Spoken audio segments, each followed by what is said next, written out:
మీ కృష్ణమ్మ కథలు శ్రోతలందరికీ నమస్కారం.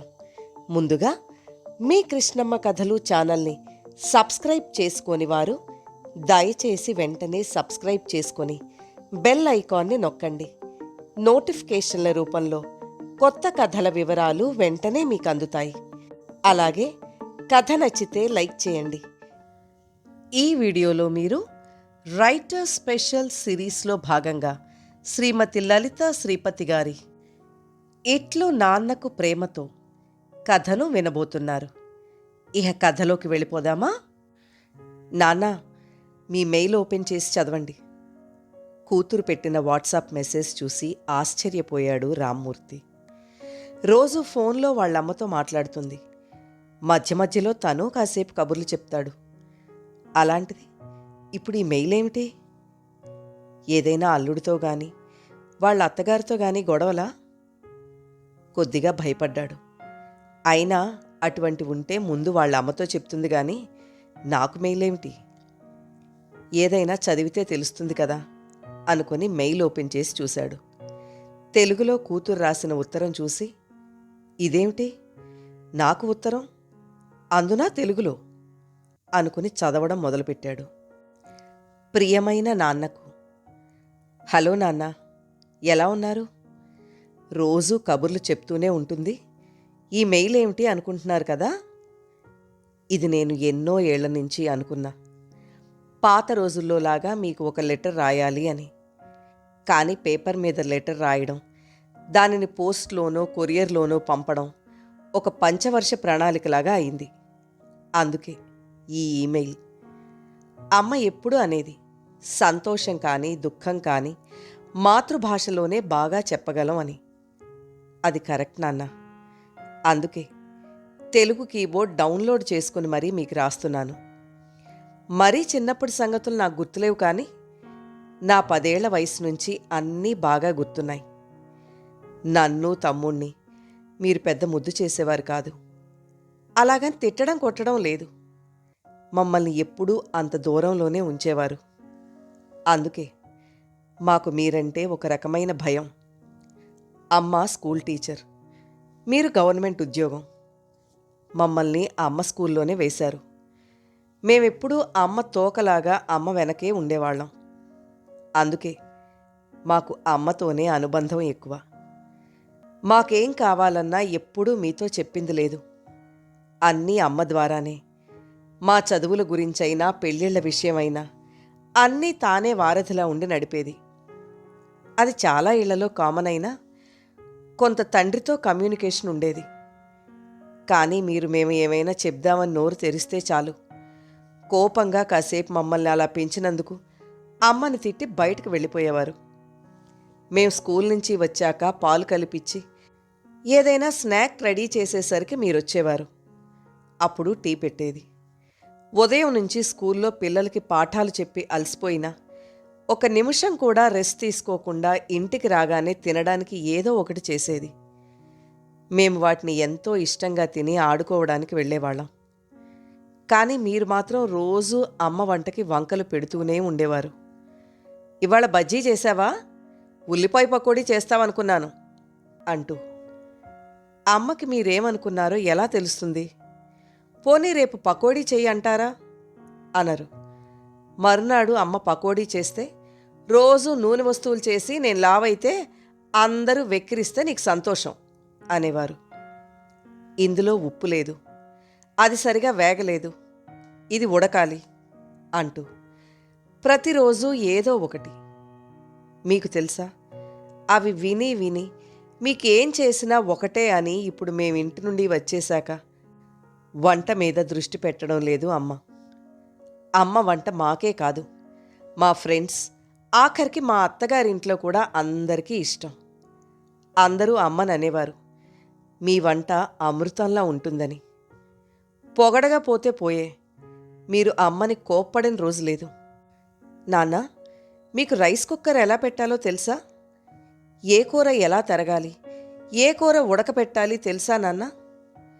ఏమీ తెలియని మీరు అన్నీ తెలిసి వంట చేస్తున్న అమ్మని ప్రతిరోజు విమర్శించేవారు. మొన్న ఒకరోజు మా ఆయన ఇవాళ కూర బాగాలేదనగానే నాకు చాలా కోపం వచ్చింది. రేపటి నుంచి నువ్వే చెయ్యి వంట అని కోపంగా అన్నాను. నిజానికి ఆ రోజు వంట నాకు నచ్చలేదు. అయినా ఆ సంగతి ఒప్పుకోవడానికి నాకు అహం అడ్డు వచ్చింది. అప్పుడనిపించింది నాకు, ఒక్కరోజుకే నాకు అంత కోపం వస్తే ఇన్ని ఏళ్ల నుంచి పడుతున్న అమ్మకి ఎలా ఉంటుంది అని. ఎలా అమ్మా, నాన్న అన్ని వంకలు పెట్టినా నువ్వేమీ అనవు అని ఎప్పుడడిగినా అన్నింటికీ అమ్మ సమాధానం ఒక్కటే, అలవాటైపోయింది. ప్రతి వారం 10 రోజులకి మనం ఊళ్ళోనే ఉన్న నాయనమ్మ తాతయ్యల దగ్గరికి వెళ్ళేవాళ్ళం. కానీ వేరే ఊర్లో ఉన్న అమ్మమ్మ తాతయ్య మామయ్య దగ్గరికి ఎన్నిసార్లు వెళ్ళాం? హాలిడేస్లో అమ్మమ్మ దగ్గరికి వెళదామంటే కూడా మీరు ఏదో అడ్డం చెప్పేవారు.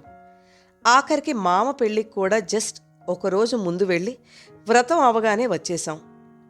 ఆ రోజు అమ్మమ్మ బాగా బాధపడింది. మీరు రాకపోయినా మేం వెళ్ళడానికి కూడా ఒప్పుకునేవారు కాదు. ఎందుకు అంటే మీకు ఫుడ్కి ఇబ్బంది అని. సినిమాకి వెళదామన్నా హోటల్కి వెళదామన్నా మీకు నచ్చేది కాదు. మాకేమో సెలవుల్లో అలా సరదాగా వెళదామని అనిపించేది.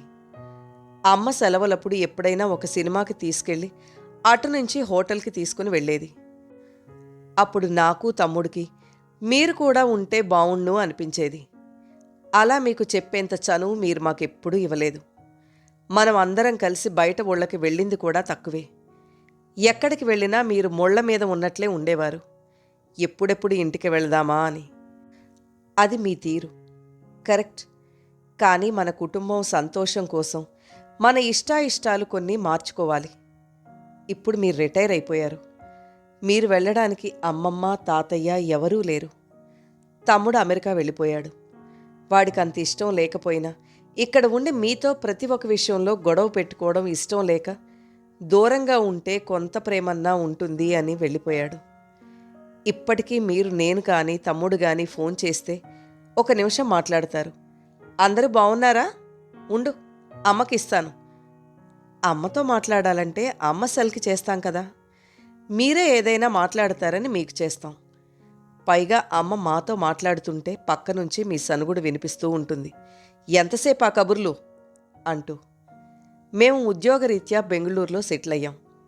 అమెరికాలో తమ్ముడు ఇల్లు కొన్నాను చూడ్డానికి రమ్మంటే వెళ్ళరు, అమ్మని వెళ్ళనివ్వరు. ఒకవేళ మీరు వెళ్ళమన్నా మిమ్మల్ని ఒక్కరిని వదిలి అంత దూరం అన్ని రోజులు అమ్మ వెళ్ళదు. మా గృహప్రవేశంకి అతి కష్టం మీద 2 రోజులు వచ్చారు. ఇప్పుడు వచ్చే వారం మా అబ్బాయి పుట్టినరోజు. వాడికి కొంచెం బుద్ధి తెలిసి అందరితో సరదాగా చేసుకుంటానన్నాడు. మా అత్తగారు మామగారు వస్తారు, మీరు కూడా రండి నాన్న, సరదాగా కొన్ని రోజులు ఉండి వెళ్ళొచ్చు అంటే, పెళ్ళా పేరంటవా, మేం రాం అన్నారు.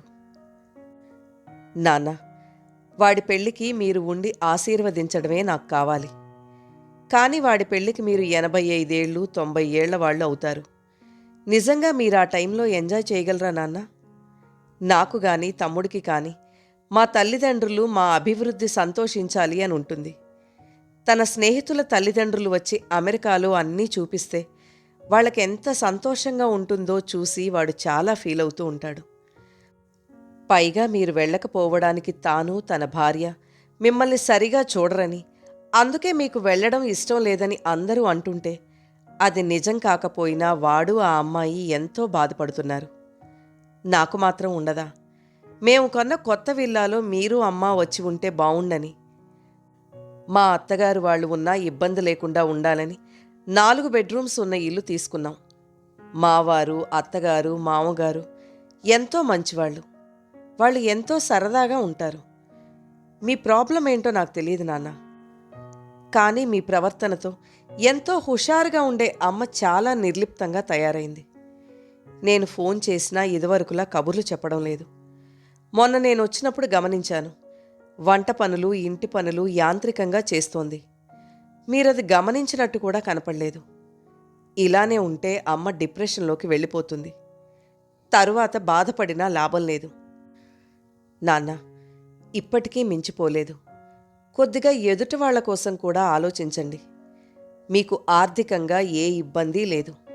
ఇప్పుడు మీరు అమ్మ కలిసి గడపడానికి ఎంతో సమయం ఉంది. కలిసి వాక్కి వెళ్ళొచ్చు, ఏ గుడికో సినిమాకో వెళ్ళొచ్చు. అప్పుడప్పుడు సరదాగా హోటల్కి వెళ్ళి తినొచ్చు.